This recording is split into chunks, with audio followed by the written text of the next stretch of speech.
This is TWiT.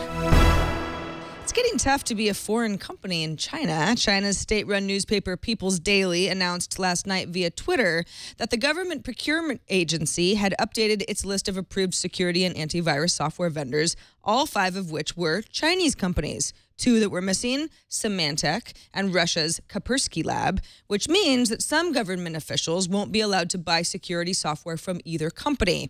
Now, last month, Reuters reported that Symantec was in talks with the government over a ban it issued against the company's data loss prevention software, while the Ministry of Public Security released a statement asking all employees to uninstall the software and halt future purchases. Symantec has released a statement claiming, quote, "We're committed to the local government and Chinese customers and have invested significantly in the country by expanding our product development and offering."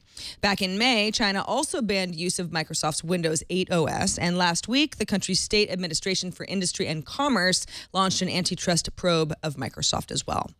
Chinese smartphone maker Xiaomi has replaced Samsung as the leading smartphone vendor in shipments in China in the second quarter. That's according to figures from market research firm Canalys. Xiaomi led with 14% of the market share, with Samsung, Lenovo, and Yulong all taking 12%. It's a big gain from just a year ago when Xiaomi only had 5% market share.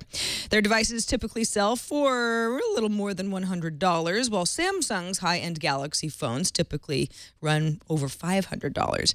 Xiaomi is privately owned, kind of unusual, and sells its phones close to manufacturing cost, makes its profits through services like mobile apps.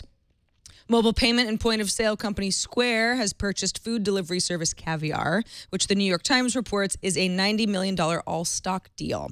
Square recently launched a feature called Order that allows a user to pay ahead of showing up.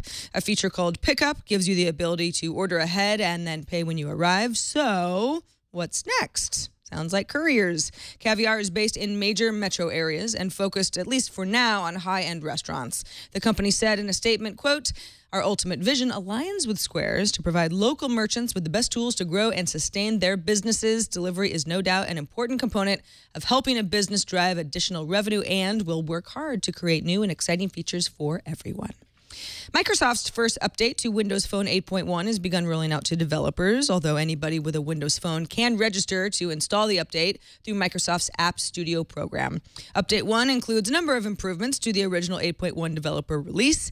A main addition is the introduction of folders for Windows Phone, the ability to select multiple SMS messages for forwarding or deletion, user customizable snooze settings for alarms, and improvements to the live tile for Xbox Music. Windows Phone 8.1 Update 1 brings Cortana to new markets, the UK and China in beta. Australia, Canada, and India can also use Cortana in an alpha form ahead of a rollout to additional markets in the future.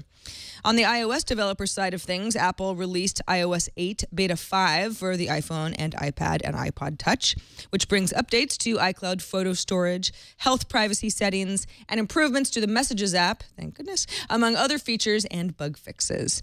The company also released OS 10 10.10. Yosemite Developer Preview 5 today, which brings performance improvements, bug fixes, and some UI changes. Nothing too crazy. The U.S. Department of Transportation is pursuing the next step in what could be a formal ban on in-flight phone calls. The agency's general counsel, Catherine Thompson, said in a speech last week at the International Aviation Club in Washington. A spokesperson confirmed that the Department of Transportation is developing a notice of proposed rulemaking. It'll be published in December.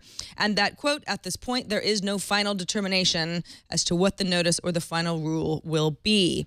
Back in December of last year, the Federal Communications Commission proposed overturning technical rules barring in-flight cell phone use. Those were designed to prevent interference with ground-based cellular networks, which the FCC said was no longer a concern.